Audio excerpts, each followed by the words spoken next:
everybody, and welcome to Row 60, a Georgia football podcast. My name is Clark Gaines. Joining me today, as always, Adam Thornton. Boom! And this is show number 57, and the season is here. Let's go, baby. No more waiting around. No more talking. No more hypotheticals, baby. This is where toe meets leather, Clark, and what we've been waiting on. Since we've been young bucks, Clark. Since we've been young bucks, we live for this upcoming Saturday, Labor Day weekend, sacred day all across the South, man, all across the nation. I'm fired up. You're fired up. Me too. Let's go. Let's do it. On this episode, we've got a lot to talk about. Obviously, Georgia versus UT Martin, the Big game. Skyhawks. Big game. Yeah. Big game. Huge, monumental. Yes, sir. I mean, truly could be a season-altering kind of game. Oh, yeah, it could. It could. Very well could be. I mean, you're going to find out what you have in this one. This is really going to test you right here. Yeah. The whole month of September is just full of tests, including this one. I love it, baby. Yeah, we've got a fun, exciting episode for y'all. Previewing that game, we got some fun facts, Adam. Yes. We're going to talk Clark's Fun Facts. Put the name on it. Put the respect in it that it is Clark's Fun Facts. Well, listen, if we do Clark's Fun Facts, then we've got to make Adam's napkin notes. There we go. I love it. Hey, let's do it. Let's do it. Okay. All right. Well, from now on, we'll call it Clark's Fun Facts. We'll implement it. We'll slide it on in there. Yeah. All right. And then we'll talk about offense, defense, previewing that a little bit for this specific game. There's not a whole lot to say about Georgia. But we're going to get fired up about it. We're going to get fired up about it. Look, as Kirby Paul Smart would say, we're not going to disrespect our opponents. Clark. That's true. We're going to treat everyone like they could come in there and they could pop you one good time. You know, I mean, any given Saturday, what happens, Clark? What happens in between those white lines, Clark, man? We are, we're not going to disrespect the Tennessee Martin Skyhawks, Clark. We should. I mean, this is the time of year, too, where everybody, what do you hear around the community? X team gave X team all they can handle. Yeah. When the lesser team gives the favorite all they can handle, you say, blank gave blank all they could handle. I mean, you hear that in high school, you hear that in college and the NFL. I mean, that's the time of year that we're upon right now. So hopefully Tennessee Martin won't be giving Georgia all they can handle. But you know what? But we need to have the mindset as a fan base. We can't just come sleepwalking into this, Clark. We can't come sleepwalking because you got to set the tone, man. You got to have a tempo that's raised up and elevated, Clark. Look.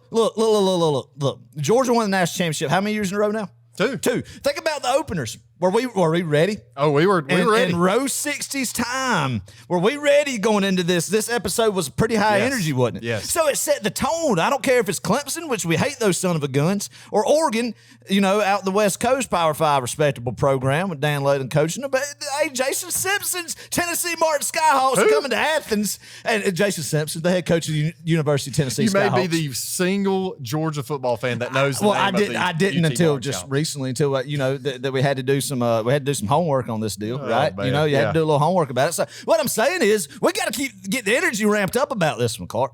Just like it was last year, just like it was 2021, going to these big neutral site games, man. Adam, you are ready. I don't know if I'm quite there yet. Gotta be. Let me get Look, this. if you start sleepwalking into the season, you start sleepwalking into University of Tennessee Martin, and then Ball State, and then South Carolina, and then UAB, and then you got to go on the road to Opelika and start a stretch right there, man. Oh, man. We can't be going in sleepwalking. We got to be prepared. We got to be ready to go. Our mindset as fans, everybody, the whole Bulldog Nation, we got to be amped like we're playing the dang Alabama Crimson Tide week 1 or something. You know. I'm just not there It's all yet. about But the we'll get mindset, there. Clark. Yeah. That's what Kirby preaches. It's all about a mindset. We're eating off the floor, baby. Yes. We ain't above nobody. We eating off the floor. We ain't. Hey, look.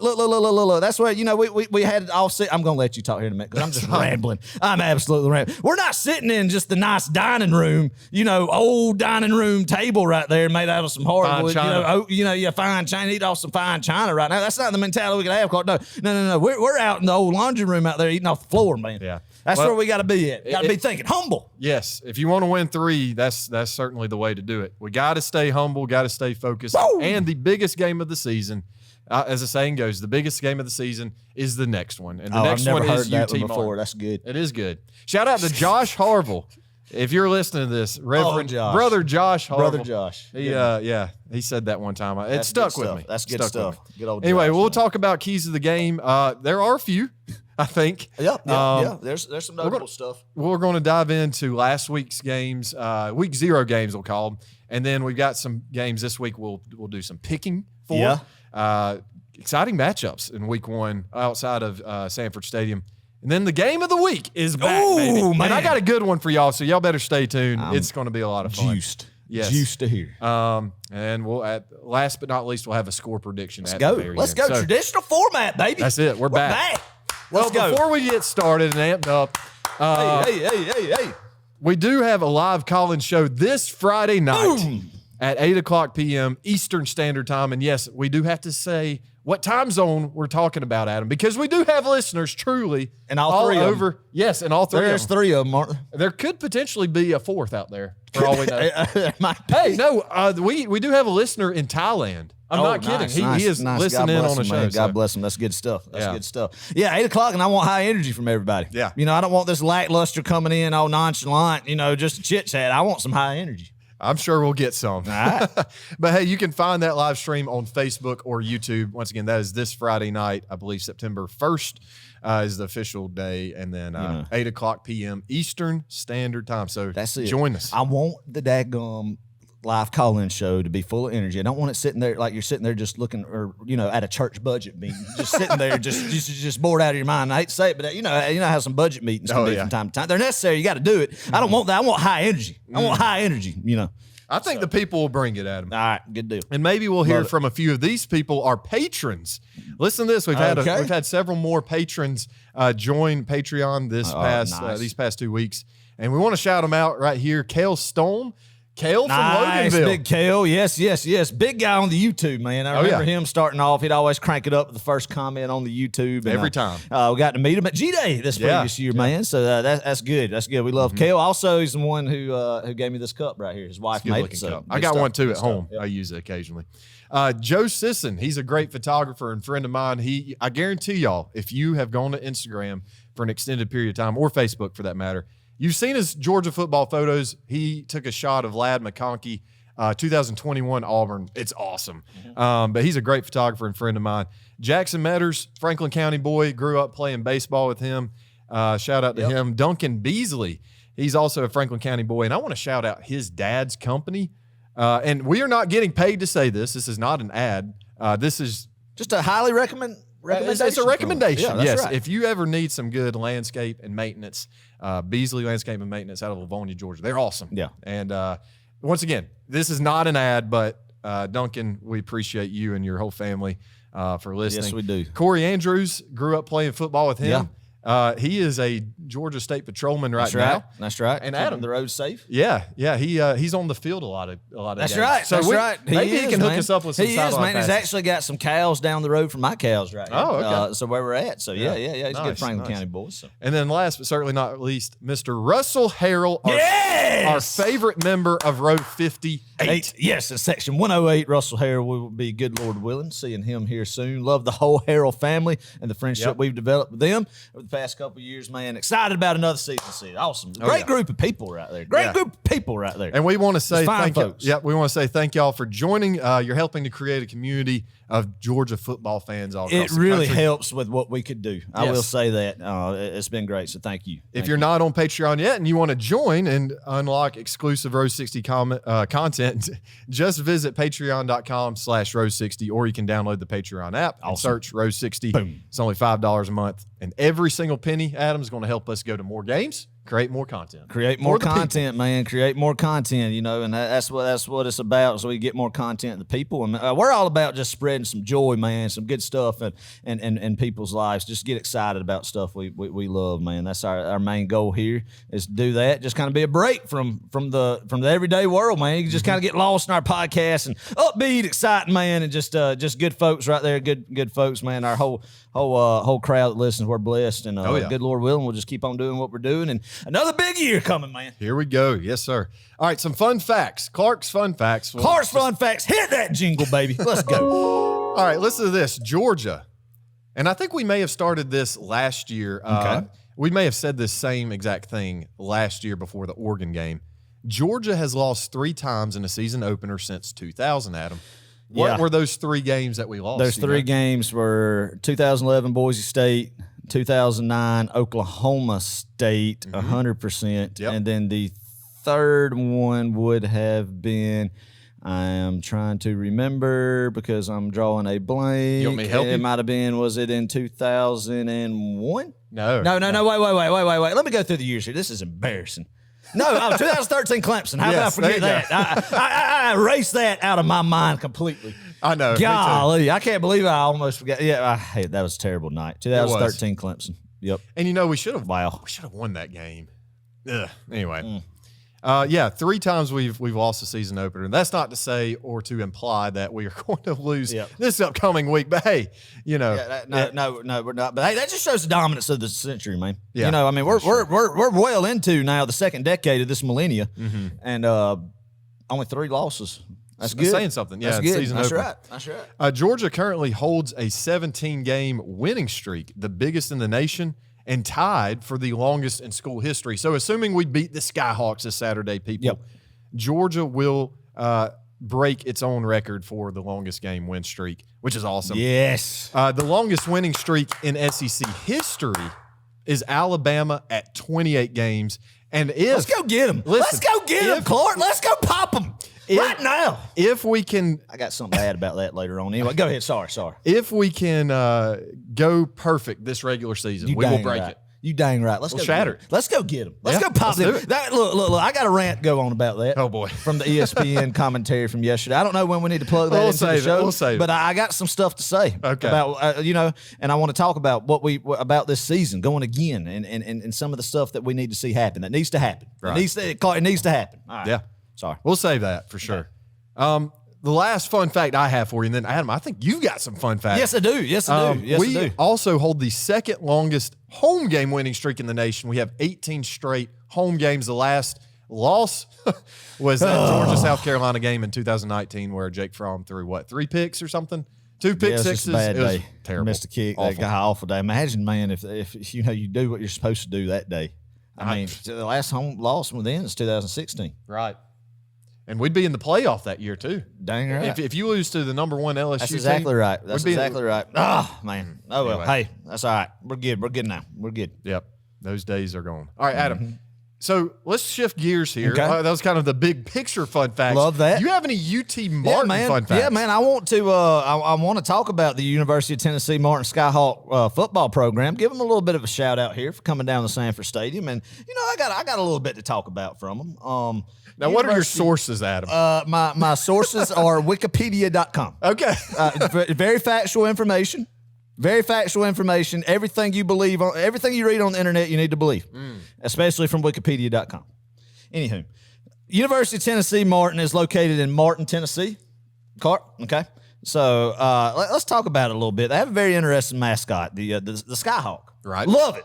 Love it. Great logo, great mascot, all about some good, unique mascots, man. So would you like to know a little bit about that mascot? I'd love to. All right, let's just talk about it in general. The program is the intercollegiate American football team for the University of Tennessee Martin in Martin, Tennessee. The team competes in the NCAA Division I Football Championship subdivision in the mighty Ohio Valley Conference. Fun fact, the University of Tennessee Martin football team is led by Jason Simpson. Okay. 17th year. Stability in the program, Carl. Yeah. Stability. Won it all in 06. So started off with some early success, and they went through a little bit of lull of not winning the Ohio Valley until the last 2 years they've won the conference, man. So they paid off. Oh. They didn't have a quick trigger finger and get rid of Jason Simpson, man. Jason Simpson is one of these guys that establishes a culture that's a real blue collar, lunch pail hard hat type guys, Clark. They get up and they take their lunch pail to the field every single day. That's the kind of work ethic and mentality and culture that's been built into the last 17 years in Martin, Tennessee,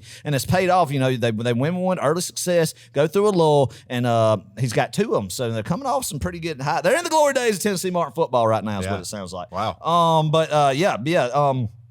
Team plays its home game in a 7,500 seat stadium, Graham Stadium, that is. All right. And here we go. All right, the mascot, the Skyhawk, was official in 1995. Wow. So, yeah, the school lists 3 references regarding the name, such as the fact that when the school's first site was a Bible Institute, Clark, the school's athletic teams were called Sky Pilots, a frontier term for preachers.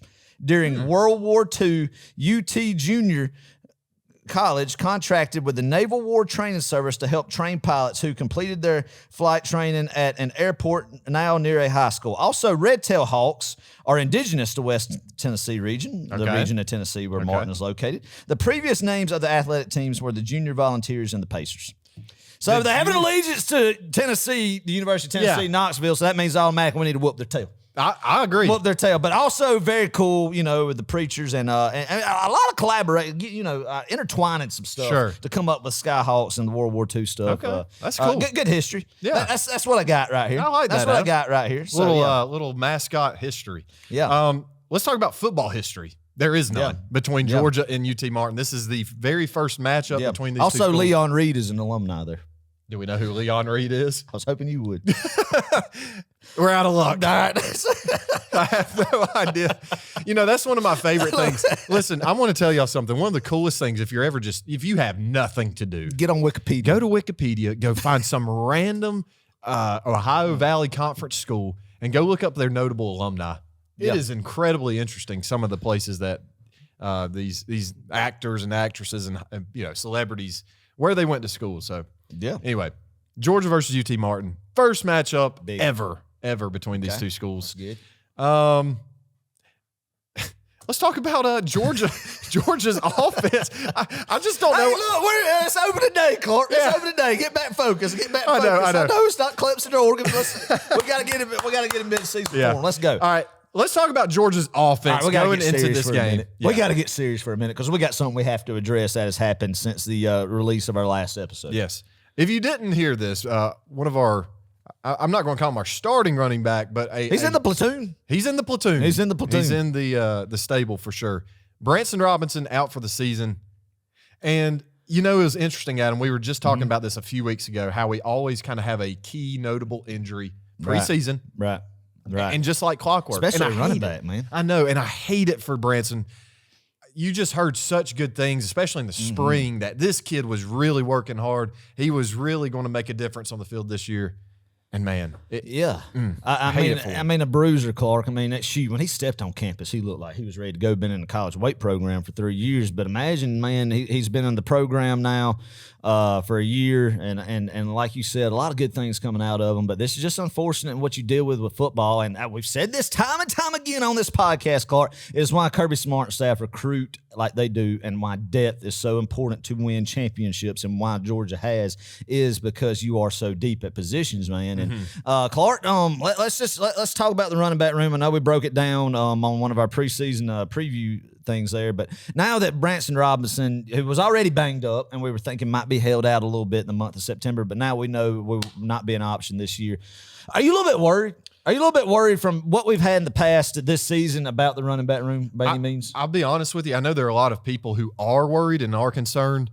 It doesn't help our situation, but I wouldn't say it's like sound the alarms. This is a major crisis or anything. We've got some capable guys.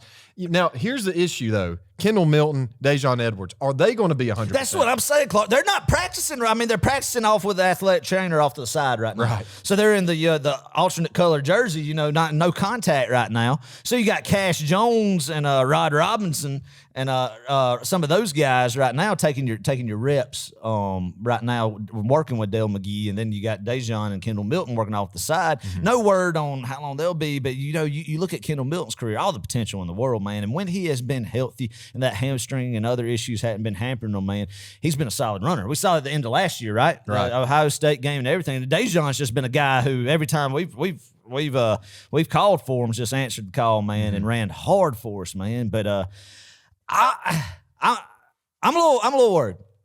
I'm a little worried. Here's the good news though about Kendall and Dejon. You get the whole month of September. I say the whole month. You get a couple of warm-up games, and I don't know where they are. I don't know where what their status is right now. I don't know if they're going to see any live game reps anytime soon. They might play this week for all I know. I'm not in the I'm not in the facility. You're not in the arena, in the bubble. That's right. That's right. But even if they can't go these first 2, 3, even the whole month of September, it's not like we've got to have them now. Cash Jones, I think, is very capable. Hey, and a lot of good stuff coming out of Cash Jones. We need to say that right now. A lot of stuff you hear about the talent level of Cash Jones, his ability to catch the ball out of the backfield and have some good yards after catch, man, and make stuff happen from there. A lot of good stuff coming from him in camp, Clark. And don't forget about Andrew Paul. Exactly. Paul could definitely make some noise in this month of September. And then you got a guy like Roderick Robinson. These are young guys. I don't think Rod is going to be ready yet. Yeah. Just from, I don't think, just yet. I mean, we'll see as the season progresses. He's a bruiser. He's not going to be a speed demon. Andrew Paul, I'm excited about him, man. I remember before, he was the guy last year who went down the preseason with ACL and didn't get to play any his true freshman year, man. But you like to see him stay healthy, and a lot of buzz coming from him before he tore his ACL last year at this point in time. And it'd be nice to see him, man, get a shot. But where I would feel comfortable at is if Kendall Milton can get healthy, and God bless him, he deserves it, man, is to have a year of health. And I think when he could do that, he could get to what his ability is, man. Yep. And I think we will be okay with that. And a healthy Juwan Edwards. I can never say his name right. DeJuan. Never. For the past 4 years. Since 2020. I've heard Dejon is what I'm going with. DeJuan Edwards, man. If both of them can stay healthy, Clark, I think we'll be all right. And then rotate the other guys in there too. But what scares me and what's concerning me, man, is just kind of where they're at right now too. But you made a great point about the month of September, and we'll see. It's going to be very interesting what Dale McGee and Kirby decide as far as who's going to get the majority of the totes come Saturday, man. Hey, you always got Brock Bowers. He could tote the rock, I think. But are you a little bit nervous, man? Like if you get Brock Bowers, and I know he gets some jet sweeps, and I think we'll see that happen on Saturday as well. But like, say you give him old classic Mike Bobo halfback toss out of the backfield and have like Oscar Delp lead block for him or whatever. I mean, how great would that be? But Jason Shaver got a call at church this morning. We were talking about that very same topic, man. He alluded to a time back in the 90s where they put Charles Grant back there, and he tore his knee up because the defender couldn't just meet him, just straight on wrap up. He dove for the knees, man. Are you risking if you put him back there for some guy a potential injury out of the backfield running? Now, but then again, we've been getting them the ball in any shape, way, form, or fashion for the past couple of years. So I mean, it's not like it's any different. But no, I was totally kidding about Bowers. Another guy, I don't know. Another guy though that we've all, I feel like nobody's mentioning, and maybe he's not ready. And I don't even know if he's a scholarship guy. Is the transfer from Tennessee, the Whitehead kid, Lenneth Whitehead? Yeah, he from what I have heard about him, which again, Clark, not a lot, is he's just not there with the playbook yet. Just a late guy coming in, man, and just doesn't know the assignments, and if he doesn't know the assignments, man, you can't just let him go out there when he's going to get the ball. He's got to know pass pro too, and if you don't have a blocking assignment, get Carson Beck killed out there.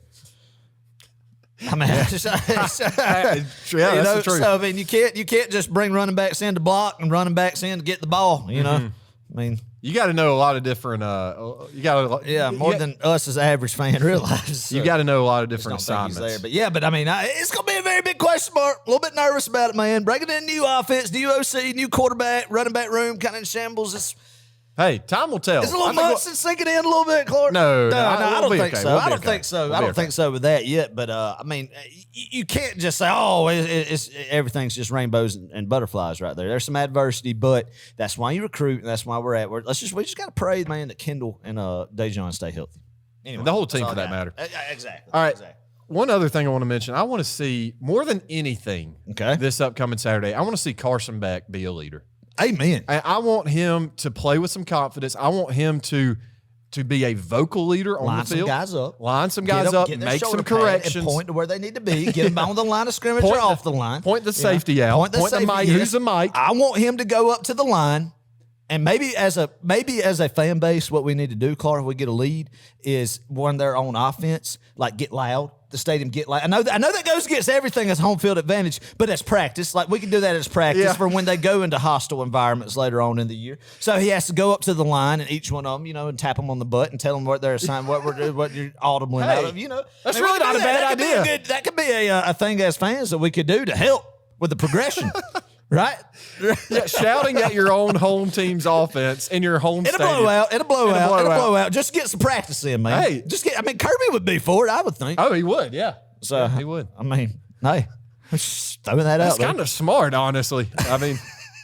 But yes, in all seriousness, man, getting Carson Beck out there, getting him comfortable, getting him in sync, man, and like you said, I mean that's where this team, where we know if it's going to be a three-peat or not, is who's going to be the leaders. I mean, obviously the injury bug, and then who is going to the talent's there. Everything's lined up right, but you got to have the leaders like we've had, and we need Carson Beck to be one on the offense side of the football. Absolutely.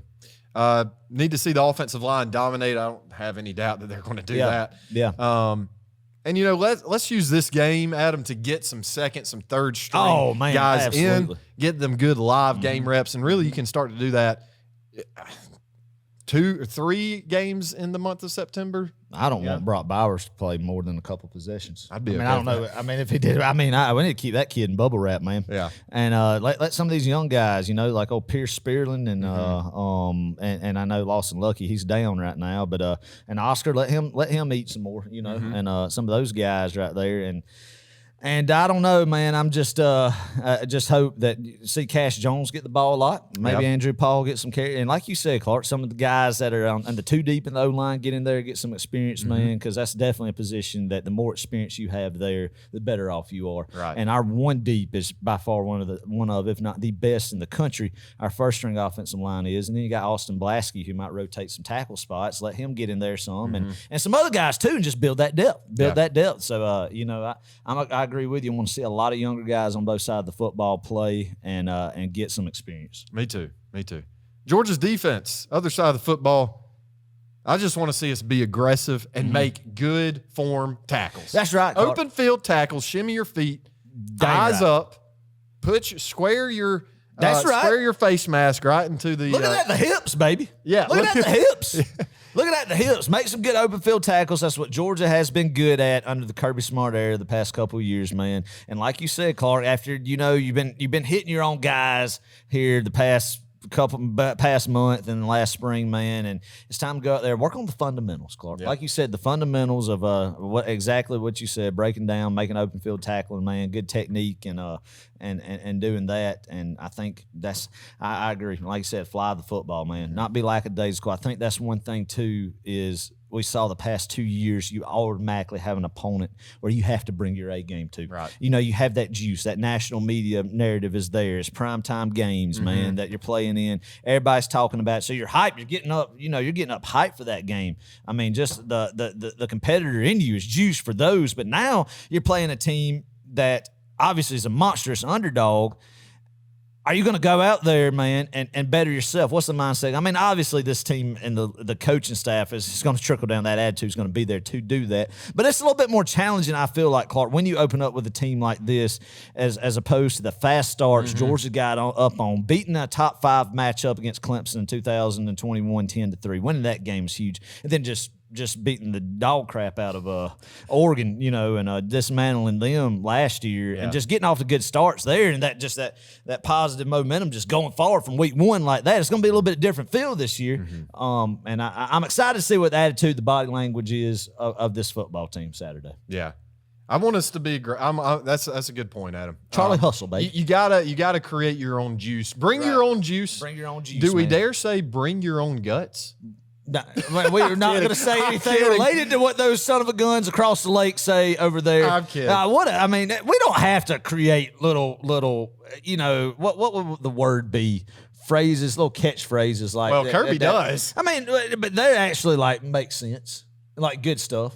Like Dabo's is we don't need to have a chip. We don't all need to have poker chips that we put in a Home Depot bucket when we get off the bus. Is that seriously? Yeah, the all-in chips that they would do, and you have a GA or whatever come around and have the Home Depot orange bucket up, and you're gonna put your chip in, and you're gonna be all in before you go to pet your pet rock up there on the hill. Massage your rock. Yeah, and then go and run. Anyway, I did not mean to get in on Clemson. But.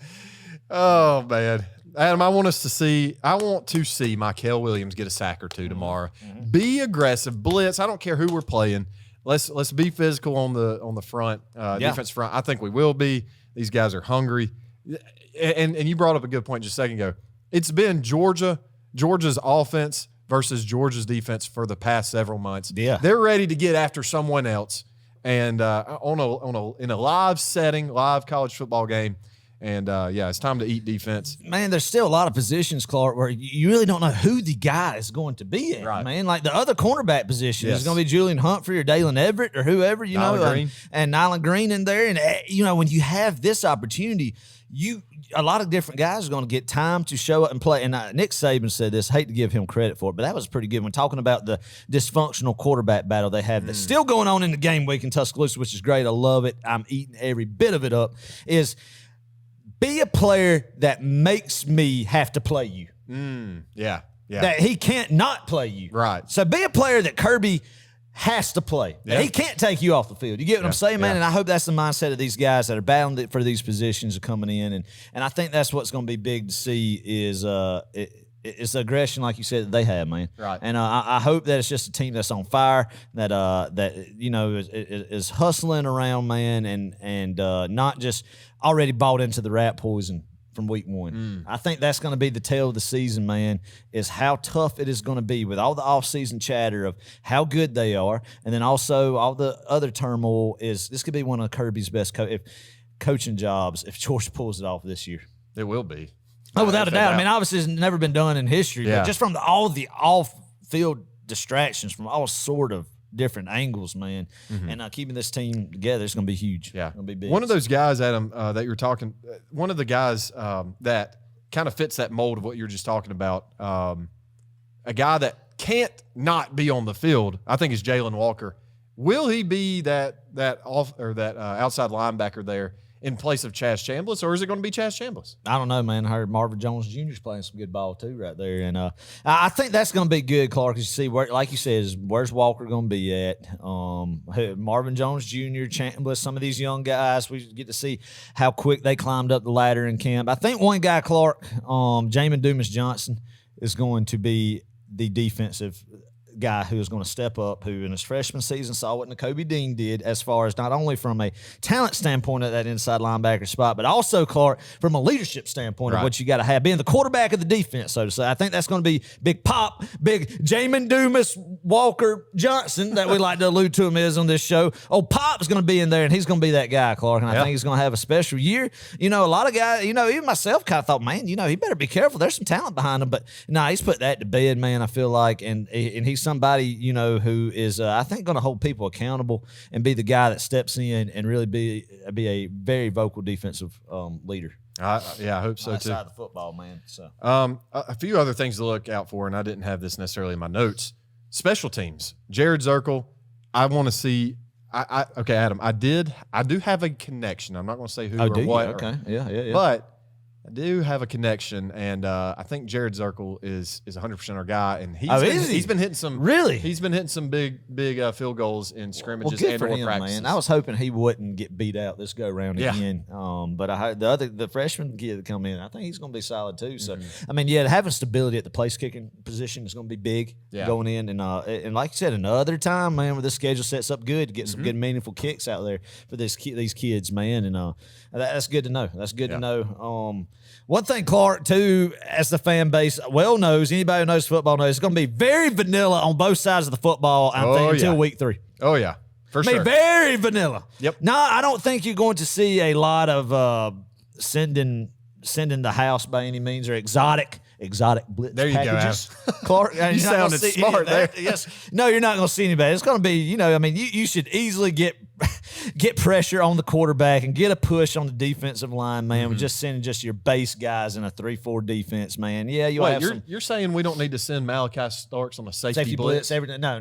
I'm saying we should be able to get to the quarterback. But yeah, exactly. I hope so. You're right. But hey, again, I don't know. We'll see what the Tennessee Martin Skyhawks guys they have. I don't know. We'll see how they move the football. But no, you'll see a bunch of that. Might see some inside linebackers shooting up the A gap every now and then, man. But I think it'll be on both sides of football. So I would want to just go ahead and warn, going back to the offense side of the football, just hit me right this, Clark. I want to warn the fan base, Clark, to not just automatically start talking about Mike Bobo and play calling now. Because it is very vanilla, and I would be, if he comes out and we're running like double wide receiver reverse passes and all this stuff and like just blowing the playbook, I would be very concerned. He's not going to do that, man. It's going to be very vanilla on the offensive side of the ball as well. So we shouldn't be, oh man, this offense is just boring, you know, this typical Bobo, yada, yada, yada, yada, yada, until you get into the regular season, see what he's got, man, because everybody and their brother knows right now, it's not going to be just flashy, sexy play calling. Yeah. Right now. You don't have to. Right. You don't have to. Right. Save it for the postseason, you know. And that's what this Kirby Smart team has always this is what Kirby Smart has done the past, I would say, since 2017. It's kind of played for the postseason, right? Yeah. And it's only going to become more and more that way in the future because in the future, after this year especially, the regular season games, yes, they will matter, but they will not carry the same weight that these regular season games do now, currently. So, yeah, play for the off season, and I think some of that is retaining some of your playbook, not showing everything and putting it on film. That's right, Clark. Well, let me ask you this, man, real quick. Hopefully, Carson Beck comes out there, lights it up, throw some passes, man. Really, in sync. A great first start of his career and everything. And who's going to be the second quarterback to come out? Gunnar Stockton or Brock Vandegrift? Whoo, Adam, that's a good question. I'm going to go. I'd like to see Gunnar. No, I have nothing against Brock Vandegrift, but it kind of feels that way, don't it? Yeah. Don't it feel that way? I have nothing against either one of them. I'm not in either one of the camps, man. I really like both of them from what you hear of them and appreciate, their commitment to Georgia, but it kind of almost feels, Clark, that I don't know who it'll be, but I'd have no idea. Obviously we know Carson Beck separated himself, man, and you hope he does the whole season, because that means he's playing good. Georgia's putting points up on the board, and we're playing winning football. But it'll be who's going to be quarterback too. And I think that's another thing Saturday to look for is who are they going to put on the field after we pull Carson Beck off. So a lot, man. Hey, maybe they need to put us in, Adam. Yeah. I mean, and then you look, who's going to be your receivers, man? You heard just flashes of Ra Thomas, but I don't know if it's either learn the playbook, dinged up, doghouse, whatever. Hadn't ran a lot from what I've heard of first team stuff, but making some plays, man. McHugh Muse, is that how you say his name? Yeah, making some flashes, man. A lot of people talking about him like they did Ladd McConkey going into the 2021 season, man, in that slot position behind Ladd. And obviously Dominic Lovett is going to be an impact. Oh, yeah. Again, Marcus Rosemary-Jackson. It's going to be interesting to see what rotations we have and where we line up everybody at. And the first group of receivers to come out on the field. Yeah. Well, some keys to the game. They're not many. Yeah. Number one, stay healthy. Yeah. Please, everybody, stay healthy. That's a big one right there. Run the football. Number two. Yeah. Shorten this game. Just man. Get a W and get out of there. Get to the house. Get the W and do not get hurt. And just do your assignments. Work on your assignments. Everybody, no broken coverages, no broken. I mean, obviously it's football and we're human. There'll be some error, but eliminate that. Work on that and that kind of thing. And hopefully no stupid stuff by shooting yourself in the foot with dumb penalties, man, and stuff like that. Really working on just playing good disciplined football. Right. No turnovers is my last one. Those are three good ones for any given game, but for this one especially, let's play a clean football game. Listen to us acting like we're talking to the players or something. Stuff too. I know. It's true. I know. It's the truth. Yeah. It's the truth. I mean, that's all you can say about this game, man. Right. It's all you can say about it. But okay, we're going to save a score prediction. Do you love these games? I hate these games, Adam. I really do, and that's why I'm not super enthusiastic right now. My wife won't go to. Is Kelsey not going? Kelsey does not. She cannot stand the cupcake games. Well, she says. Good news for her and for everyone else out there who doesn't like cupcake games. We're going to see less and less of those in the future. Yeah, in the future, man. This new playoff format. Yeah. And conference realignment. Oh, man. Hey, anytime, though, you got Georgia football coming back for the first time in 8 months, I'm fired. I don't care who the opponent is on the other side of the field. Yeah. I want to be excited about it, ready to go. No, it's not as flashy as what we've had the past 2 years, but we still, again, from what I preached from the beginning of the episode, and I kind of let the energy slide a little bit when we got to talking about what we need in this football game, is we got to get the energy ramped back up for the Tennessee Martin Skyhawks, Clark. Adam, there's something I want you to do to get everybody juiced on Saturday. Listen to this. I need you to go to section 108. Okay. All right. Section 108 is adjacent to the student section. Yeah. And what I want you to do is I want you to go all the way down to row 1. We're on row 60. You're going to go down to row 1. You're going to stand on the wall. All right. Right there at row 1. Right. And I want you to start the wave. Pre-game wave. Get a little energy. Yeah. I like it. You either have that option or I want you to do the YMCA. Love it, man. I mean, I want there to be a buzz in that stadium. I mean, yes. The good Lord only gives us select few opportunities to get to watch Georgia football. It does not matter who it's against. Yes. And here's a great thing, too. Because this is a night game, we are going to have some energy. This is a night game. Yeah. This is a night game. I love when it doesn't matter if you're playing the Tennessee Martin Skyhawks, but you're the standard, you play at night. That's it. You play at night behind the paywall. Behind the paywall. Behind the paywall. Remember, people, listen. Get a PSA, public service announcement. This game is at 6:00 p.m. Eastern Standard Time. If you do not have ESPN Plus or SEC Network Plus or whatever it is, you need to go figure it out now, or find a buddy, or just come to the game. And also write or call your local state senator about this. Yeah. I mean, that. Wait, is this something that they handle? Yeah, I mean, it's something that, I mean, it's an address, it's a problem for citizens. They're citizens. I mean, let them know. Let them know. Write to your local congressman or state senator or what have you not. Let them know that it's unacceptable to have to pay money to watch the opening day of the defending national champions, the back-to-back national champions, having to be behind a paywall on opening day. Man, are you kidding me? Yeah, I mean, it's a national travesty. It's ridiculous. It's ridiculous. So write everybody in your jurisdiction, in your region, in your district, and let them know your disgruntlement for them, and then hopefully it'll just work on up the ladder, man, and when it gets up to Hartford, Connecticut. Wait, no, Bristol, Connecticut. Now, Hartford's the state capital, Connecticut, but Bristol's the headquarters of ESPN up there, ESPN, man, and let them know. I mean, this is just ripping off the common man. We've talked about this, but anyway, I'm not happy about it.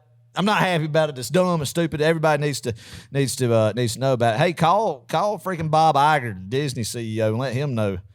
I mean, they need to get their crap together. He'll definitely listen to you. Yeah, I mean, all of them need to figure out, because they're look. All I'm going to say, they're all nosediving in a hurry. They need to turn around and not letting everybody see the defending national champions have to play behind a paywall. That's crazy. It's you know stupid. what we may do is just live business, man. We may live stream the game from our phones. That would really it'd get taken down, but. Anyway, now we'll do a little bit, do some commentary too, man. It'll be a whole lot better than what you would see from like Kurt Herbstreit or Chris Fowler and the likes. Or once again, just come to the game. And hey, please listen, if you're going to the game this Saturday, please come see us. Section 108, obviously row 60. Yeah, we're right there at the wall. Come shake our hands. We want to see y'all. We'll have some stickers too, some row 60 stickers like we do right here if you're watching on YouTube. So that's right. Also, man, one of our listeners, Russell Dye, lives in Washington, D.C., and I think he does some lobbying. We might have to get him to write a bill. Okay. Yeah. Write a bill. All right. I like it. Write a bill about it. There should be no college football behind paywalls. You know what we're going to do? We need to get a petition started in Sanford Stadium. Yeah. And with a clipboard and go around and have then people take sign. it to Russell to be able to go to Capitol. Right. Look, did you ever watch I'm Just a Bill? Yeah. And how, with the bill. Do you remember what it all has to go through the branches of government? Do you? I mean, I can't sing. There's a song that I'm goes just with a bill. I'm just a bill. Right. This goes through the judicial, the executive and the legislative. Yeah. And you got to go through all three of them. So I think we have something here. Row 60, patent it. Get that road up, Clark. No college football behind paywalls for the working folks. We'll get some signatures, and we're passing along to our correspondent in Washington, D.C. Our correspondent? Yes. And then let it just work on up the tree. But anyway, had to be said. Had to be addressed. Oh, my gosh. Yeah, we do need to start a petition, though, for sure. The only problem is, without getting too political here, I don't think our government quite gives a crap about people like us, Adam, and our opinions. That's it. That's all. Leave it at that. Leave it at that. Let's move on. Last week's games, week 0. Boy, what a slate of really top tier games we had. Hey, give it to me, baby. This live college football. Yeah, it was great. It was great. You're being a little bit down right now. I know. You got to get your juice up, man. You got to get your juice up. We're playing good cop, bad cop right now. Okay, I guess I'm bad cop. All right, I understand. USC versus San Jose State. Let me just say this, Adam. I'm getting a little nervous about my playoff prediction I had at USC. You should. Because to be a championship football team, what you got to have, Clark? A defense. You gotta have players in the trenches on both sides of the football. Wait, you're telling me Bear Alexander is not a player? He's not in the trenches. He's not. The San Jose State. Did you see where the San Jose? He couldn't handle the San Jose State offensive line last night, Clark. He couldn't. I mean, I don't know. I don't know. There might be I'm done bashing the kid because I've done it all off season.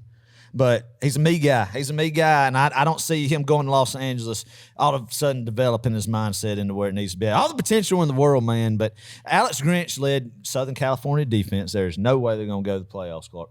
No way. I mean, I could be eating crow on this, man. Yeah, they might outscore some people 63-49, but man, I'm telling you, I just don't see it. I don't think they have the bodies in the trenches and are not built like Georgia from. You got to build a championship football team, Clark, from the inside out. Mm-hmm. From the trenches out. Yeah. I think they have the players. It's just a matter of gelling. I don't know. I really don't know. Their defense, though, is atrocious. They can't stop a nosebleed. No, you can't. And What happened there, Adam? My headphones flew off. All right, this is my right one. Okay. We're good. But Caleb Williams had a night. Whoop-de-doo. It's San Jose State. That's right. Not a great. We don't have any sample size, and the quality there is not great to make a good judgment of USC and where they're at right now. I will say that Branch kid, pretty good. You know who I'm talking about? Yeah. He's pretty good. That's good. Yeah. Deuce Robinson, I think he'll make a name for himself. But I mean, once again, guys, they don't play defense out there. I told a buddy this yesterday as I was watching this game. I said, listen, if Georgia and USC lined it up right now, they teed it up right now, Georgia would beat USC in their current state, probably something like 49-14 now. I agree. They might get 21 or so. But yeah, I agree. 49-14 is right. You think about what that Utah defense, when they play, and then even when Lincoln Riley plays a defense with a pulse. Yeah. Nowadays, they unfold, man. Yeah. Not super impressed by them, but I think they have Nevada this upcoming week. It'll be interesting to see. The whole Pac-12 race will be fun to watch, man. Good content for the last year. Yeah. Clark, one thing too, I just want to say, I saw like a little commercial about it, is how everybody needs to soak in this last college football season that we have, of just kind of the normal, the whole different regions of the country having their own conference, man, and the 14 playoff, because it'll never be the same. Yeah. Going next year, I don't know if it'll be good or bad. We've beat that horse pretty bad all off season, but just keep remembering, folks, that this is going to be the last year of normalcy in college football. A lot of lesser tier programs, and I hate that for them, man. But everybody just enjoy it. Watch these Pac-12 games, enjoy them. Watch these Big 12 games, these Big 10 games, SEC, ACC, because the whole blueprint of the footprint, excuse me, of the whole college football landscape is going to change from here, and it will just keep doing it, man. So this is going to be one of the last years of normalcy in college football. Most say this hadn't been normal in a while, but still, this is it. Yeah. So just another public service announcement to make sure everybody just enjoys it, soaks it in. Right. Another week 0 game. Let's talk about this one. Hawaii at Vandy. Ooh. And I'm going to tell you something. Clark. The Rainbow Warriors gave Vanderbilt all they could handle. Well, I'll tell you this. Did you see the Rainbow Warriors locker room? I didn't see it, but I heard it was a tent. It was like a wedding reception tent. It looked like they were about to go in there to the hardwood and do the cha-cha slide or the Cupid shuffle. Yeah. That's what they looked like. It looked like, they're about to go to a wedding reception there, Clark. Oh, my gosh. With a DJ in there, the disco ball. I mean, it's embarrassing for the SEC. We address the construct. What is Vanderbilt doing? What are they doing? I have no idea. If the contractor or the engineer who is leading this Nashville Vanderbilt Stadium construction would love to come on the podcast and where we can interview him, we'd be all for it. Anytime, anywhere. We need to go find the president of the construction company. I don't know, Clark. But anyway, I mean, the stadium looked like it was in shambles. Just, it was definitely an embarrassing deal, Clark. But you alluded to the game, man. Vanderbilt last year with Mike Wright went out there and just blew them out on the island, right? They beat the mess out of them. Beat the mess out of them. So like 60-something to 0? I think they shut them out. Yeah. So then you come back to the mainland in Music City, USA, in Nashville. Clark's guys are there under a weather delay. And Timmy Chang and his boys coming. They only lose by 7, 35-28. So let me ask you this, Clark. Are you a little bit worried about Clark Lee's program and his vision right now? Do you think they regressed from last year? Or do you think Timmy Chang and his Hawaii Rainbow Warriors just made that big a leap from year 1 to year 2? That's when coaches make a leap now, is from year 1 to year 2. Do you think Timmy Chang's done that good of a job in Honolulu? Yeah, I'm going to say yes. You think so? You think he's closing from a 60-point gap to a 7-point gap, from getting blew out at home by 60 to traveling 1,000 miles across the mainland to go to Nashville in a hostile environment? Oh, yeah. And play Clark Lee's Vanderbilt team and don't lose by 7. Do you think that's that good of a coaching job? Yes, he's doing found a quarterback, Adam. He's found a quarterback. Now, they didn't play very well. I think there were a lot of opportunities, especially in the red zone. Hawaii had their chance to win that football game in the red zone, but they blew it. And then think about the onside kick. If you don't know what we're talking about, go back and watch it. It's kind of a wild ending. Hawaii very well could have beaten Vandy, and Hawaii is they're the worst, or they were the worst team, or one of the absolute worst teams in FBS last year. They lost like 10 games. You know, you want to take steps up, Clark, when you're rebuilding a program. You don't want to do the whole one step forward, 2 step backs approach. Right. You know, they won a couple of SEC games last year, beat Kentucky, beat Florida. But what I saw and it was only week 1. You know, there's a lot of time to look at the tape, and address some things, man, and you know, knock off the season jitters and everything, and kind of get back to playing and getting established into the year. But what I saw last night, Clark, from Vanderbilt offensive and defensive lines, they're not winning an SEC football game. Oh, yeah. I mean, I would They're not agree. winning a game this year. From the SEC now, they got some out-of-conference games they could win. And I had them winning a couple maybe. But last night, if any indication of it, man, I'd be concerned if I lived in Nashville when I was Vanderbilt. Vanderbilt could not run the football last night. And if you're going to have you're going to have a shot to win a game in this conference, you got to be able to run the football. It's just not good. Not good. I would not be sleeping well last night if I was Clark Lee after that performance. But hey, good on Timmy Chang. Yeah. We're a pro Timmy Chang podcast. I'm going to tell you Hawaii something. Rainbow Warriors. I'm getting a Hawaii shirt when I go out to Hawaii next month. You need to, Clark. I think that could be the secondary team of row 60. Yeah. As the Hawaii Rainbow Warriors. I need to go. I need to, while I'm out there, I really do need to go to like a post-practice media session and see if I can interview Timmy Chang. Oh, that would be great content. I think everybody would love that. Everybody loves Timmy Chang. Timmy Chang. That's just a fun name to say. A great quarterback, you know, leading his alma mater. Real good feel-good story. Oh, yeah. Clark Lee the same, leading his alma mater, man. That is true. But anywho, very interesting. One thing see that coming. about that game, right quick, one thing that I really appreciated was apparently all the ticket proceeds, and that's not saying a lot because they didn't even sell out their stadium. But it's the thought that counts. Yes, the thought that counts. Anyway, all the proceeds did go to Maui for the the fire relief. So that's great. That was good. That is good. And all seriously, I heard that Clark Lee is really checked in with that program and team during all that time, man. And Clark sounds like a great stand-up guy. Bigger than football. That's right. All right. Let's go to this week. Week 1. Oh, we're going to do pick 'em, baby. Yes. It's time. Oh, man. That got me just juiced. Pick 'em again. Exactly. We're back at it. Let's go. And we got some fun games starting off on Thursday. That's right. Thursday, we've got some live college football. The most notable of the games, maybe this isn't a very big game. Florida, University of Florida at Utah. Yes. 8 o'clock ESPN. Yes, man. I love it. Clark, what are you feeling, brother? Is Cam Rising playing the Utah starting quarterback? I have no idea. Hadn't he been dinged up a little bit? I don't care who they trot out a quarterback. I'm with you. This is going to be, I'm not going to say a beatdown, but 2 touchdown win for Utah. The Utes. I'll say it. 31-10 Utah. Okay. Can't handle the altitude up there, man. Does Florida even score a point? The Rocky Mountains. It is the Rocky Mountains, isn't it? I guess so. Does Florida even score a point? Oh, yeah, they score. They score. I mean, what do you think about Graham Mertz, man? A lot of disrespect going his way. Played a lot of ball. I saw some stat line of his the other day, and it had, in his time that he actually did play live college football, he is one of the worst in it's brutal. It's bad. It's brutal. So unless he's just made a huge jump or something, this Florida offense. You know what? I love it, Clark. Me too. I love it. I want them to get beat by 70. I hope it's 70-0. I hope they don't win a game this year. And I hope Billy Napier has ran out of town. That recruiting class falls to shambles. I hate Florida. And I was reminded of it because I watched that freaking Swamp Kings the other night just to make sure that they got everything historically accurate with how much of a sleazeball Urban Meyer was and just the stuff that went through that program with crime and just the characters that they were. And they did. They covered it very accurately. Oh, right? yeah, absolutely. That was a gigantic guy, rainbows and butterflies, unicorn. Urban Meyer just builds orphanages across the whole world and just does all this stuff, man. Just a great person. And it was just a high-character football program during that time. I hate that era of Florida football, Clark. Hate it. Hate it. Respect Tim Tebow, the man he is, but as far as that program, hated it. That was my all-time worst era of a rival that I hate the most and will always hate the most.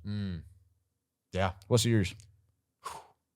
Sorry, derail. I think 1 year, just 1 year. It's not even a couple years or a decade. 1 year. 2010 Auburn. I don't know if Nah, I've that's ever a good one. hated That's a a second, team yeah. more than that one. That's the second one too. This one probably up there, 1A, 1B, man. But this documentary, they didn't mention the Pouncey twins, and they didn't mention Aaron Hernandez or Chris Rainey's deals, man. And I don't know. I just thought it was. I hated seeing it on Netflix, and I watched it because I wanted to see if they mentioned it. And they didn't. But that's why, man. You look at it. They talked about that 2008 Georgia game and all this stuff, and why it's important to go down there and beat the crap out of them. Yeah. This year especially, I want to see. I want to see it like 70-0 down there. That would be sweet. Woo, that man. would be sweet. But anyway, give me Utah, Clark. I'm with you, Adam. Utah by a couple of touchdowns. All right, let's go Saturday, the big game day. Man. Virginia at Tennessee, 12 o'clock ABC. Interesting matchup here, ACC versus SEC. Border war. And this game is in Nashville, Yeah. not in Knoxville, in that hideous, putrid stadium. But it's going to be in the Titans Stadium. Nissan Stadium, yep. Adam, who do you like Tennessee here? big. Tennessee big. I mean, I think they're going to put up some points, man, really try to make a statement and dial up some plays for Joe Milton to sling it across the yard, build his confidence up, man. Hopefully be able to hit some receivers is what they're hoping and have a good step forward and some confidence building going into the year. I know that's kind of been the big thing is obviously nobody disputes Joe Milton's arm strength and ability to push the ball vertically downfield, but can he be accurate enough with the football to connect on those big plays? And I think they're going to try to do that and really unleash some offensive firepower against Virginia. Virginia is one of the worst Power 5 teams in the nation, I believe. And I just don't think it's going to be pretty for Cavalier fans, but at least Cavalier fans get to enjoy Nashville. Yeah. There's always a silver lining to it. There you go. There you go. I'm with you. Tennessee big. The question is this season, though, has Tennessee's defense improved any at all whatsoever? And if they have, they may be second in the East. Very well. I mean, very easily could be, honestly. Yeah, it'll be very interesting, man. But yeah, you're right. Virginia's horrid. Tennessee big. Let's move on. West Virginia at Penn State, 7:30 NBC. This will be a pretty fun game. Penn State, I believe, is number 7 preseason right now, AP poll. And West Virginia is obviously unranked. No JT Daniels. He's going to be playing Texas with the Rice Owls. That is right. Oh my gosh. Yeah. I don't know if he won the starting job there or not. Second. Hopefully he did. He's at Rice, man. Can we just take a moment to chronologically go through his school? He started at USC. Correct. Came to Georgia. Correct. 2 years at Georgia, correct? Yeah. West Virginia for a year, and now Rice. Now, and then you also can factor in the other USC quarterback, Keaton Slovis. Yeah. Who was a USC, Pittsburgh, and now BYU, maybe. Wow. He's been in about 3 different schools, too. Not 4 like JT, but yeah, it's crazy. Well, West Virginia at Penn State in Happy Valley. Give me Penn State big. Yeah, I think Penn State, man, is going to be a pretty good defense up there in the Big Ten, man. New quarterback, a lot of high hopes for them. They should have a pretty good year, I feel like, Clark. West Virginia, Neil Brown is a dead man walking. He will be fired by the middle of the season. How is he still there? I don't know. He'll be fired by the middle of the season. I tell you what, watch this game in the Big 12 now because Houston's a part of the Big 12. Dana Holgorsen in Houston and West Virginia, I think they play close to the middle of the season. I don't know an exact date, but the loser of that game will be fired on the tarmac. Tarmacked. The loser of that game with Dana Holgorsen going against his old team, West Virginia. Well, but Neil Brown's dead man walking. No juice in that West Virginia program right now. They're going to get demolished by Penn State. You remember when, West Virginia? I hate West Virginia. You do?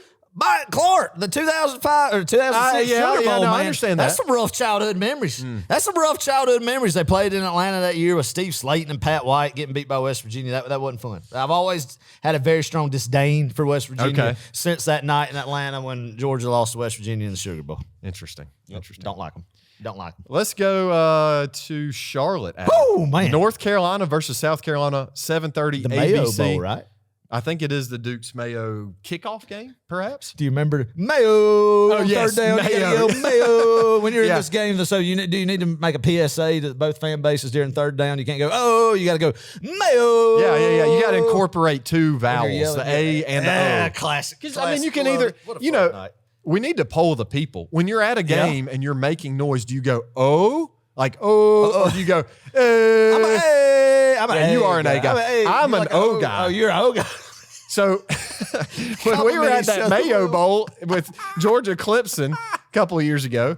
It just sounded like I just started hearing O and A, and I thought, man, what a great opportunity for us to scream Mayo at the top of our lungs. Mayo. Yeah. Okay, yeah. So I mean, worked. yeah, we need to tell the Carolina contingent. That's what you got to do, man. So, all right, Clark, give it to me. What do you think? This game is going to be the I best. love this game. It's going to be interesting. We'll have to be like tuning into this on the phone. Oh yeah, we will. We will. Man. Man, Is Shane Beamer going to get a bath from Duke's mayonnaise? ew, is that what they do? Surely Yeah, that's that's not what they do. That's not what they do. They did it in the bowl game. They might not do it in the kickoff, the preseason kickoff, but they do it in the bowl game. Man, you know, do you go against Drake May? I tell you, I'm picking because I'm telling you, oh, I don't know. they might have a team up there. I don't know much about North Carolina this year, but Drake May is a very experienced quarterback. Yeah. I'm going to go with Carolina though. What Carolina? There's two of them. Yeah, that's true. Sorry, I'm going to say the lesser Carolina, South Carolina, by 4 points. Okay, I'm going to differ with you. I'm going to go with Drake May, Mac Brown, and the North Carolina Tar Heels beating the South Carolina Gamecocks, man. And that's what I want to see happen. I want to see this program brought back down to earth after they've been living off their Tennessee win and Clemson win. They need a little humbling, and nothing can do it like losing in the Mayo Classic to Mac Brown, who is 98 years old and in his 112th year of coaching. Right, like that 112 years old, 98th year. There you go. So something like that. So. But no, in all seriousness, though, I am a little bit hesitant about that pick. I mean, I don't know. North Carolina had an atrocious defense last year. Mm-hmm. Did Gene Chizik get them boys right over the offseason, Clark? I have no, or do you think is he even still there? He's still there. He's like he's not the defensive coordinator, but he's like the head coach, defensive assistant or whatever. But all I know, like, they gave up a bunch of points last year. They did. That kind of makes me nervous with that pick. But I'm going to go with a much improved North Carolina defense and Drake May and North Carolina offense beating South Carolina and Charlotte in a just thriller. Give me the Beamer ball. Give me Beamer ball, baby. All right. Hey, watch Frank Beamer, Shane Beamer throw out some crazy special teams play. Watch it. I'm telling you, it's going to happen. He's going to go for it on fourth down. If they win, does he cry in the postgame interview? I think he's honestly. I think he's over that. Okay. Now, if he comes to Georgia and we don't even talk about it. That's not what happened. Yeah. But I agree with you where you were going with that statement. All right, and then I think the most exciting game this weekend. For sure. Playoff implications. Yeah, definitely. This Sunday, so not Saturday, Sunday. LSU versus Florida State at 7:30 ABC in Orlando, Camping World Stadium. This is a huge matchup. It's been highly anticipated, argued, one of the top five best games this season. Adam, who do you like in this matchup? Oh, I've gone back and forth with it, Clark. I think I'm going to pick LSU this year. I think they have a chip on their shoulder from what happened in New Orleans last year, letting that game slip away. I do think it'll be another close game. Maybe LSU pulls away there at the end, but I really don't want to get on the hype train at either one of these programs, but there's a lot of hype there and some talent, and they both could make some noise, man. But I'm going to go with LSU. I'm going LSU too. I think Jaden Daniels is the real deal. A healthy Jaden Daniels. And Jordan Travis is too, though. Yeah, that is true. It's going to be a very fun quarterback battle, I think. But the difference in this game is LSU's defense. Okay. Their secondary is a little suspect. Right. That's coming from my LSU buddy. Oh, yeah. Okay. Pretty suspect. All right. But everywhere else, front seven's going to look good. Offense is going to look good. But the secondary. I think if they keep it together, and special teams, if they have another special teams debacle, I'm gonna have a heart attack. And I'm not even an LSU or Florida State fan. Yeah. That was atrocious last year, what happened in New Orleans. If you don't know what I'm talking about, please go back and watch. Well, they got rid of that highlights. special teams coordinator. Oh, did they? No, they had several special teams debacles last year. It was so awful. That guy is no longer in Baton Rouge. Okay, that's interesting. Well, yeah, I'm going to go with LSU by, I think, 10 points. Oh, nice. All right. I like it. So, I'll get behind that. There we go. Be fun. Sunday night. Labor Day weekend. Love that. Yep. Let's go. And now, we need like a drum roll sound. We're going to go with the game of the week. Ooh, here we go, Adam. Are you ready? Yes, give it to me. Where are we going to in the country today, Clark? We're going out to Texas. Yes. We've got the Nebraska Wesleyan Prairie Wolves. What? Say that again. The Nebraska Wesleyan Prairie Wolves. Prairie Wolves, nice. At the Austin College Kangaroos. Yes, a kangaroo. A kangaroo. Oh, this is going to be good. I've got some good stuff. Yes, this is going to be good. All right. All right, the game is at Saturday at 2 p.m. Actually, wait a minute. It's not at 2 p.m. because I have some breaking news. I'm getting it through my headphone right now. What? We have some breaking news. What? Okay. Here's what it says. I'm getting this from the prompter, everyone. With the current excessive heat in the area expected to continue into this week, the Austin College football team's season opener against Nebraska Wesleyan has been pushed back to a 7 o'clock p.m. kickoff on September 2nd at Jerry E. Apple Stadium. All right, listen to this. Okay. Officials from both schools have agreed to move kickoff from its originally slated time of 1 p.m.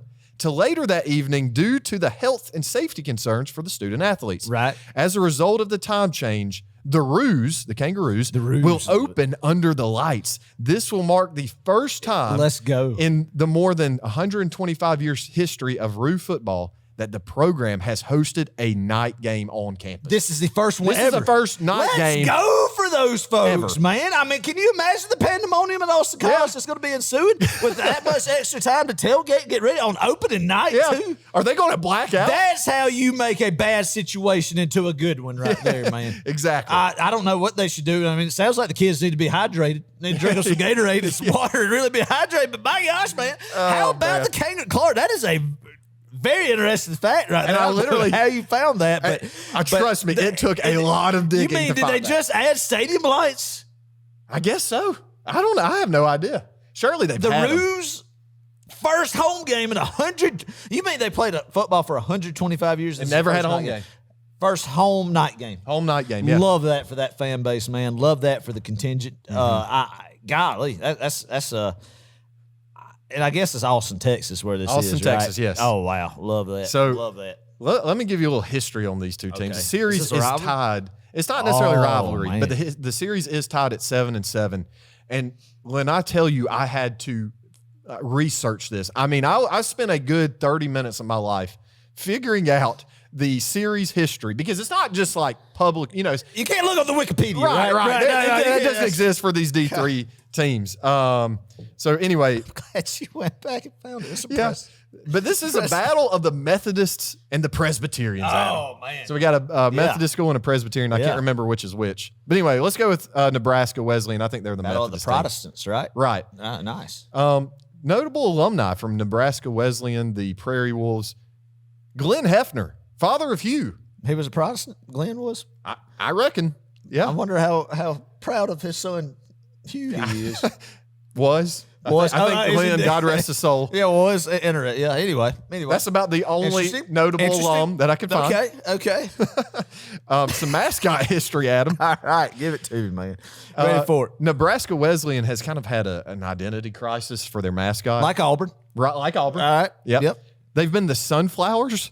Yes. The Coyotes. Okay. The Plainsmen. Okay. And now they have Like decided. Auburn? Yes, the Plainsmen. They're like Auburn. And now they have settled on the Prairie Wolves. Okay. All right. Interesting. I would love to know what transpired to get to each one of them. Like, they should have stuck with the original Sunflowers. Sunflowers. Can you imagine the jerseys for the Sunflowers? Oh, the helmets too. You could do like pedals and everything. Yeah, man. That'd be kind of cool, honestly. Head coach, Adam. Very interesting. Of Nebraska Wesleyan, the Prairie Wolves, is Brian Keller. Brian Keller. Brian Keller. God bless. All right, listen to this. This guy is the all-time winningest coach in Nebraska Wesleyan history. Yeah. He's entering season number 28 at his alma mater. Love that. So this guy is a veteran. He knows the culture there. Yes, he does. Well, he laid it. Right. He laid it, man. He's the guy we talked about, the hard hat, getting your hard hat and your lunch pail. He's the one who established that culture down there. Exactly. Man. Hey, if you want to wish Coach Brian Keller good luck this weekend, his phone number is 402-465 402-465-2354. That is public information. We really might need to send best wishes from the Row 60 podcast to Coach Keller. Leave him a voicemail. Send him a snippet. Send him a snippet of the show. Maybe he could show the team of a national podcast disrespect. A national podcast. Yes. But hey, 402-465-2354. Wish him luck, Mr. Brian Keller. There you go. All right, let's go to Austin College. All right, great information. Yes. Great information. Oh, it only gets better. I encourage everybody to text good wishes to Coach Keller. Yeah. And if you don't want to text him, I got the other coach's number from Austin College. Just wait. Just wait for it. We're going to make this a tradition. Oh, this is great. This is great. All right, Austin College Roos, the Kangaroos. Oh, now, I love they that. spell their name apostrophe ROOS. Yeah, man. So the end of kangaroos, they kind of shorten that's right. it. So they call themselves the Roos. Anyway, notable That's alumni. proper etiquette. Yes. Okay. Notable alumni include Larry Fedora, Yeah. former head coach of the North Carolina That's Tar right. Heels. And the Southern Mississippi Eagles. That's it. Yep.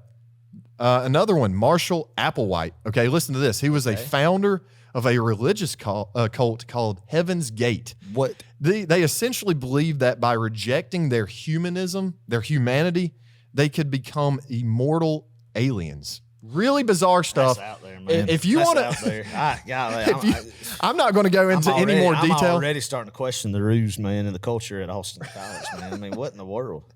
I don't know if they claimed this guy. Look up Heaven's Gate if you're really interested Out in there. cults. He had and- to be doing some extra recreational activity to come to that. Yeah, it's kind of sad stuff. I got to be honest. I'm not going to explain exactly what happened. This really just took a 180. Yeah. Go look that up. Heaven's Gate. Heaven's Gate. Homework. Listen to this. You may be asking, okay, how'd they get the name the Kangaroos? Yeah, it's not Australia, man. Right. Somebody bring one over. Hold up. The class of 1923 they purchased a live kangaroo from a zoo in California, named after trustee Pat E. Hooks. Pat, the kangaroo, came to campus in 1922 to live on campus. What? This was a huge boost in student morale. Pat was taken on a leash to the home football games, pre-game bonfires, biennial games with arch rival Trinity, and games with SMU and Dallas. Wow. Everything was going well, Adam, until Pat accompanied the team to training camp at Woodlake, where he croaked and was laid to rest.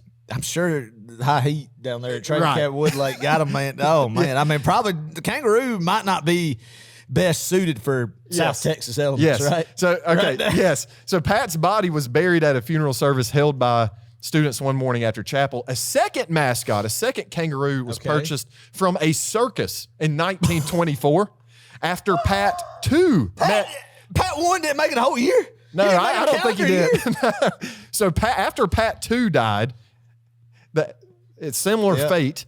The student body decided a kangaroo was just too delicate a creature to survive in Texas. Really? So ever since then, they've put a Lord. guy in a kangaroo outfit. That is great. That's the best. So the first really one of the live animal mascots from that time was like Georgia had a goat. Right. Everybody knows that. But a kangaroo on a leash would have been wild. And it would have boosted me as a morale as a student in 1923 down there in Austin to perform better in the classroom, man. And to really, lift some spirits, being away from the family, being on campus. If I see a kangaroo bouncing around every single morning, I mean, it get the energy up. I like it. I love it, man. That's great history. That is great history. Yes. Where's some merchandise for Austin College Kangaroos? I'm telling you, we need to get some of them. We need to get the pickles. No, not the pickles, of the okra. What was the team? Yeah, the Fighting Okra. Delta State? State Okra. Something like that. Oh, Sam Waller. Fighting Okra. He's got a sweatshirt. he Yeah, bought from- yeah. We need to get one. But yeah, the Kangaroos, that's very interesting. I like that. I like that a lot. Their head coach is Tony Joe White, Austin College's. If you have two first names, You're from Texas. you get that, and you mean business as a head football Oh, coach. yeah. Oh, yeah. Like Well, Adam, he definitely means business this year because it's his first season as a head coach of the Kangaroos. All right. Oh, man, is it? So if you'd like to wish Tony Joe good luck, just dial 903-813-2403. Tell him Rose 60 sent you. He'd appreciate it. He'd appreciate it. He'd appreciate it. Yes. Oh, man. Oh, yes. So- oh, my gosh. I feel like that's enough information. I've equipped you with enough information to make a decision on who's going to win this football game, I Adam. love it, man. I love it. I don't know if there's any other podcast in the nation covering this just high stakes matchup that's Right. happening down there in Yeah. Texas. You say this game is in Austin first underneath. So you mean to tell me now, Clark, this is the first game underneath the lights for the Kangaroos in Yes. 125 years of football, breaking in a new head coach. Yeah. Yep. That's all I need to know. You going with the Roos? Kangaroos big, Clark. Whoa. Big. Give me the Kangaroos, baby. 35-10. Adam, It's too big, Clark. I don't know, man. It's too big, man. You can't lose this game if you're a member of that football team or that coaching staff. Like, it is laid out too good for you to make a moment, leave a legacy at Austin College and put a staple by, your name with what you've enshrined into this football program, right, Clark, by going out there Saturday night and leaving it all on the field. Leaving it all on the field. Adam, I'm going to go with the Methodist. I'm going to go to Nebraska Wesleyan because of the experience, all right? Brian Keller coming into, I think, season number 28. Yeah. You just, that's true. That's saying something. That is I'm going to go with the something, experience. Give me the Prairie Wolves by 10 points. Hey, I like it, man. I respect that. I understand that. But it's going to be a rumpus atmosphere. Yeah. This sets up for Tony Joe, so I would encourage everybody to send the snippet of the podcast of Clark doubting his team, doubting him as a head coach to his number. Give him his number again. Tony Joe's number. Tony Joe's number. That you doubted him. 903-813-2403. Go leave him some well wishes. Good luck for Saturday night, man. Let him know Row 60 sent you and that Clark is doubting him and his ability to lead the program. Sorry, Coach. Sorry, Tony Joe. Oh man, that was good. That was good. Yes, we'll have another good one next week. Hey, if you've enjoyed strong out of the gate for this year's game of the week. Hey, if you've enjoyed this episode, please leave us a review on Spotify or Apple Podcasts. Help us grow this Georgia football community. Also, if you're watching on YouTube, comment below your score prediction for this week's game and tell us not only about your score prediction for the Georgia UT Martin game. Tell us what you think about this matchup between the Austin College Kangaroos and the Nebraska Wesleyan Prairie Wolves. We need to know that. Yeah, we do need to know that. Everybody leave their remarks on that. And also, last thing, if you're coming to the game this weekend, once again, come see us at Section 108. Yes, We'd love to see you. Row 60. We'll have some stickers to give out. It's first come, first serve. All right, Adam. Georgia versus UT Martin, 6 o'clock p.m. Eastern Standard Time. I'm going to give you my score prediction. You give me yours and end this up. Here we go. Let's do it. We're going to get our first goose egg of the season. Boom. 52-0. Dogs roll big. 1 field goal and a lot of touchdowns. Love it, baby. Love it. I love it, Clark, man. Here we go. This is starting the historic run, Clark. We've talked about it. No team since the mid-30s, you can't even really count it, since Minnesota has won back-to-back national championships. That's what Kirby Smart's program has the opportunity to do this year. All the pieces are there, Clark. All the pieces are there, and it's go time now. There's no more talking about it. It's starting up now, man. As you saw, if anybody who watched College Game Day, even though it's just a shell of its former self yesterday, saw what all these high-end, overpaid ESPN analysts said. They picked Alabama, Clark. They picked Alabama. Only two of them had Georgia in the playoffs, but they have Alabama winning the SEC, so still that disrespect there. Clark, this is a year, it is time. What you're starting this week is I want them, and I want to make a statement this year, baby, that this Georgia football team is not going anywhere under Kirby Smart, man, and you have the ability to make some big statements this year in the Big Ten, in this conference, and everywhere, and it starts Saturday afternoon in Athens, Georgia, against University of Tennessee Martin Skyhawks. Pray for no injuries, man. We've made it. You've made it. The earth is back on this axis, baby. It's time for some Georgia Bulldog football. Woo. Again, third season to Row 60. I couldn't be more excited, baby. Enjoy it, and treasure every single moment, because you only get a select few every single year, but this is the first one. It is time to roll. Give me Georgia 55-10, baby. Oh. Go Dogs. Go Dogs. Ooh, ooh, ooh, ooh, ooh. Kind of shocked me there saying they're going to score 10 points. UT Martin.